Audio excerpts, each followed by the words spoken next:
Hello students, welcome to my class. हमारे class में chapter चल रहा था सॉल्यूशन, विलयन।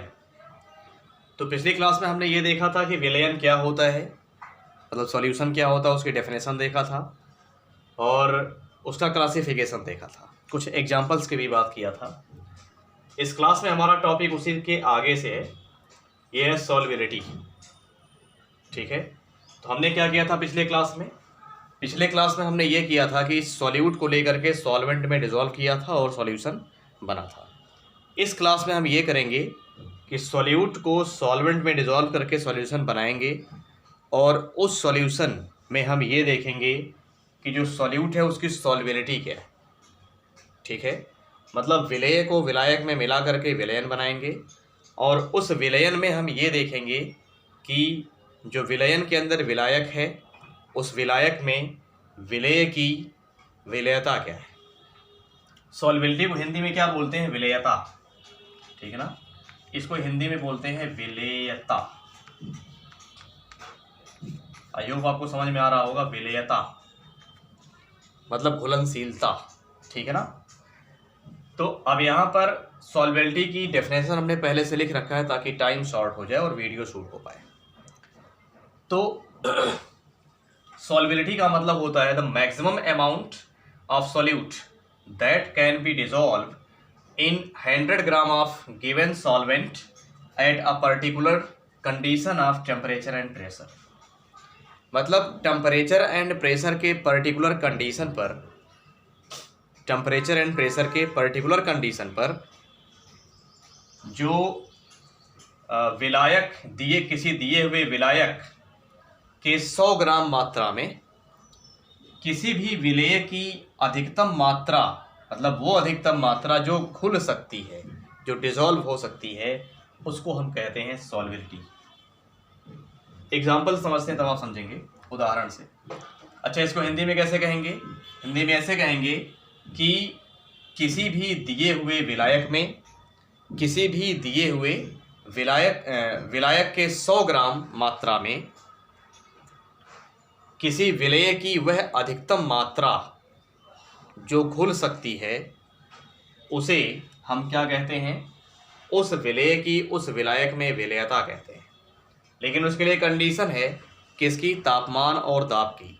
मतलब ताप और दाब के एक पर्टिकुलर कंडीशन पर अगर हम किसी दिए हुए विलायक के 100 ग्राम मात्रा में किसी विलेय की अधिकतम मात्रा घोलेंगे तो जितनी उसकी अधिकतम मात्रा घुल सकती है वही अधिकतम मात्रा उस विलेय की, उस विलायक में क्या कहलाएगी? विलेयता कहलाएगी। इसको एक उदाहरण से हम समझते हैं। मान लीजिए हमने यहाँ पर शुगर ले लिया, शुगर, इसको वाटर में डिसॉल्व किया, इसने क्या बनाया? सॉल्यूशन बना लिया। सॉल्यूशन माने विलयन, इसने विलयन बना लिया। ठीक है ना, तो शुगर की वह अधिकतम मात्रा, मतलब W ले लिया हमने कोई ग्राम में कुछ मात्रा लिया होगा, तो हम देख रहे हैं कितनी मात्रा उसके अंदर घुल सकती है। कितने विलायक की कितनी मात्रा में? 100 ग्राम मात्रा में। 100 ग्राम विलायक में विलेय की जितनी मात्रा घुलेगी, मतलब 100 ग्राम सॉल्वेंट में सॉल्यूट की जितनी मैक्सिमम क्वांटिटी डिसॉल्व हो सकती है सॉल्यूशन बनाने के लिए, उसको हम कहेंगे solubility of this solute in this solvent. मतलब इस विलेय की, इस विलायक में विलेयता कहेंगे। आई होप आपको इतनी बातें समझ में आई होंगी। अब नेक्स्ट पॉइंट इसमें आता है विलेयता के प्रकार, types of solubility. Next topic इसमें हमारा आता है टाइप्स ऑफ सॉल्युबिलिटी। अच्छा, सॉल्विलिटी का मतलब क्या होता है? सॉल्विलिटी कितने टाइप की होती है, मतलब क्या होता है देख लिया। अब सॉल्विलिटी कितने टाइप की होती है, कितने प्रकार की होती है, ये देख लेते हैं। तो सॉल्विलिटी जो है स्टूडेंट्स, ये 2 टाइप की होती है। एक होती है, मतलब वैसे जितने प्रकार के सॉल्यूशन आपने पढ़ा है, जितने प्रकार के आपने विलयन पढ़ा है, उतने ही प्रकार की सॉल्विलिटी भी होती है। आपने कुल 9 प्रकार के विलयन पढ़ा था, 9 टाइप के सॉल्यूशंस पढ़े थे आपने। तो 9 टाइप की जो है सॉल्वेबिलिटी भी होगी, मतलब 9 प्रकार की विलेयता भी होगी। लेकिन उस 9 प्रकार की विलेयता में से, मीन्स 9 टाइप के सॉल्वेबिलिटी में से आपको सिर्फ 2 तरह की सॉल्वेबिलिटी डिस्कस करनी है। कौन कौन सी? पहली आती है हमारी solid to liquid solubility. Solid to liquid solubility, आप सॉल्वेबिलिटी समझ जाना, पूरा लिखा नहीं है। इसके बाद है गैस टू लिक्विड सॉल्युबिलिटी, समझ जाना। तो gas, solid to liquid solubility and gas to liquid solubility, मतलब ठोस की द्रव में विलेयता और यहाँ गैस की द्रव में विलेयता। ये 2 प्रकार की विलेयता आपको पढ़नी है, यहाँ से क्वेश्चन पूछा जाता है, ठीक है। तो पहले यहाँ पर हम बात कर लेते हैं सॉलिड टू लिक्विड सॉल्युबिलिटी की। Okay, solid to liquid solubility, समझ जाना, सॉल्युबिलिटी, ठीक है ना। सॉलिड टू लिक्विड सॉल्युबिलिटी,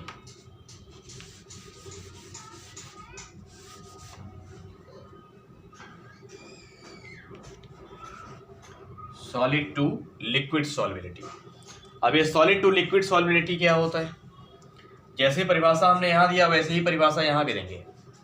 कहने का मतलब ये है कि किसी भी सॉलिड सॉल्यूट को किसी लिक्विड सॉल्वेंट में डिसॉल्व करना है आपको। तो कहने का मतलब यहाँ पर ये होगा, मतलब किसी भी ठोस विलेय को किसी द्रव विलायक में घोलना होगा और वहाँ पर आपको चेक करना होगा कि दिए हुए लिक्विड विलायक के यानी लिक्विड सॉल्वेंट के 100 ग्राम में कितने gram of solid solute dissolve हो सकता है।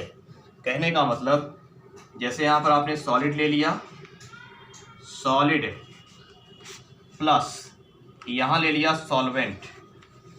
सॉल्वेंट किस स्टेट में है? लिक्विड स्टेट में है, और ये सॉलिड लिखा हुआ है, ठीक है। जब इसको आप मिलाएंगे तो इसकी कितनी क्वांटिटी इसके 100 ग्राम में डिसॉल्व हो सकती है, ये आपको देखना है। इसके दिए हुए 100 ग्राम में कितनी क्वांटिटी इसकी मिल सकती है, वही जो है इस सॉलिड की इस सॉल्वेंट में सॉल्युबिलिटी कहलाएगी। मतलब इस ठोस विलेय की इस द्रव विलायक में विलेयता कहलाएगी। और जब आप ऐसा करेंगे तो यहाँ पर क्या बनेगा? यहाँ पर बनेगा सॉल्यूशन यानी विलयन। विलयन माने क्या होता है? सॉल्यूशन। विलयन मीन्स सॉल्यूशन। ठीक है स्टूडेंट्स, आई होप आपको इतनी बातें समझ में आई होंगी। अब इसमें हम देखते हैं कि जो सॉलिड टू लिक्विड सॉल्युबिलिटी है इसके अफेक्टिंग फैक्टर्स कौन कौन से हैं, मतलब कौन कौन से कारक हैं जो इसको प्रभावित कर सकते हैं। तो एक बार इसको रख कर लिया जाए यहाँ तक।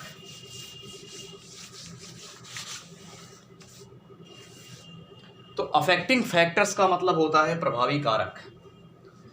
तो टॉपिक हमारा आता है affecting factors. Affecting factors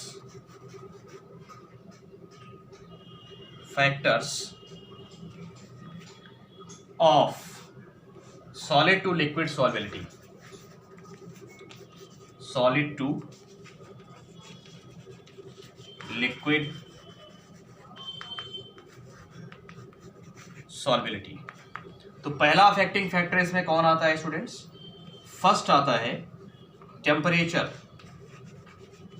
solid to liquid solubility को टेम्परेचर किस तरह से इफेक्ट करता है इसको देख लेते हैं। यहां 2 ही फैक्टर आपको पढ़ना है, एक टेम्परेचर और दूसरा प्रेशर। हम कहेंगे ऑन इंक्रीजिंग टेम्परेचर, अगर आप टेम्परेचर बढ़ाएंगे तो सॉल्युबिलिटी भी क्या होगी? सॉल्युबिलिटी भी बढ़ेगी, ये भी इंक्रीज होगी। थोड़ा सा क्लियर नहीं हो पा रहा है, इसको हम नीचे फिर से लिख देते हैं। अगर आप टेम्परेचर यहाँ बढ़ाएंगे, इंक्रीज करेंगे, तो जो सॉल्युबिलिटी मीन्स विलेयता है वो भी क्या होगी? बढ़ेगी, ठीक है ना। सॉल्युबिलिटी भी आपकी क्या होगी? बढ़ेगी। एरो ऊपर जा रहा मतलब बढ़ रही है। क्यों बढ़ेगी? क्योंकि आप जानते हैं कि जब किसी, जैसे मान लीजिए आपने यहाँ NaCl ले लिया, ठीक है ना, इसको आपने वाटर में डिसॉल्व कर दिया तो यहाँ पर बना एक सॉल्यूशन। तो इसमें आपको पता है कि जब आप NaCl को वाटर में डिजोल्व करेंगे तो NaCl क्या होगा, अपने अपने आयन में टूट जाएगा, Na+ एंड Cl- आयन में टूट जाएगा। ये जब टूट जाएगा तो सॉल्यूशन बनाएगा। सॉल्यूशन के अंदर Na+ and Cl- ions available होंगे। तो तब होंगे ना जब दोनों सेपरेट होगा। तो इसको ब्रेक करने के लिए अगर हम अलग से टेम्परेचर सप्लाई कर दें, मतलब हीट करने लग जाएं, वैसे हम जानते हैं कि जब डिसॉल्व करते हैं तो वाटर की हीट को ये एब्जॉर्व कर लेता है अपने आयन में ब्रेक होने के लिए, ठीक है ना। इस वजह से हम देख रहे हैं यहाँ पर हीट का एब्जॉर्प्शन हो रहा है, यानी हीट जो है ग्रहण हो रही है, उष्मा का अवशोषण हो रहा है, तब ये ब्रेक हो रहा है अपने आयंस में, तब ये अपने आयंस में टूट रहा है। तो इसको अपने आयंस में टूटने के लिए ऊष्मा चाहिए, मीन्स हीट चाहिए। तो अगर अलग से हम इसको मिला करके हीट करने लग जाएंगे तो ये अपने आयन में और जल्दी जल्दी टूटने लग जाएगा, मतलब इसकी विलेयता क्या होगी, इसमें बढ़ जाएगी, सॉल्वेबिलिटी क्या होगी, इंक्रीज हो जाएगी। तो टेम्परेचर इंक्रीज करने से लिक्विड सॉलिड टू लिक्विड सॉल्वेबिलिटी क्या होती है, इंक्रीज होती है। नेक्स्ट पॉइंट आता है हमारा, नेक्स्ट पॉइंट आता है प्रेशर को लेकर के। प्रेशर, अभी जो प्रेशर होता है, प्रेशर का क्या इफेक्ट आएगा सॉल्वेबिलिटी पर, हम कहेंगे नो इफेक्ट। प्रेशर का सॉलिड टू लिक्विड सॉल्वेबिलिटी पर कोई इफेक्ट नहीं आता, ध्यान रखिएगा। अब ये सॉलिड टू लिक्विड सॉल्वेबिलिटी पर प्रेशर का कोई इफेक्ट क्यों नहीं आएगा, इसके पीछे क्या लॉजिक है, हम कहेंगे it is because the solid, मतलब both solid and liquid are highly incompressible.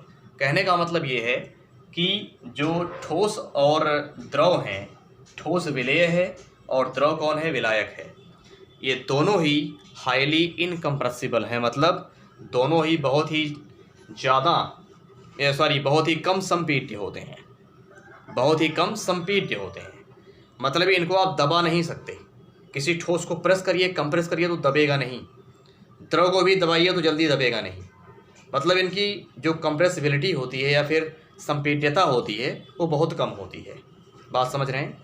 तो जो दाब है उसका प्रभाव तो ना तो ठोस पर आता है और ना ही द्रव पर ज़्यादा आ पाता है, इसलिए दाब बढ़ाने या घटाने से जो सॉल्वेबिलिटी है उस पर इफेक्ट नहीं आता।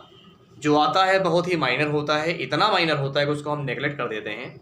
इस वजह से हम यहाँ पर कह रहे हैं कि दाब का कोई भी प्रभाव ठोस का द्रव में विलेयता पर नहीं आता, means no effect of pressure on solid to liquid solubility. तो हम लोगों ने देखा कि जो सॉल्वेबिलिटी है 2 टाइप की होती है, solid to liquid solubility and gas to liquid solubility, जो आपको पढ़ना है वैसे होती है 9 प्रकार की। तो उसमें से एक हम लोगों ने पढ़ लिया, अब दूसरे का डिस्कस हम अगली क्लास में करेंगे। Okay students, so that's all, thank you.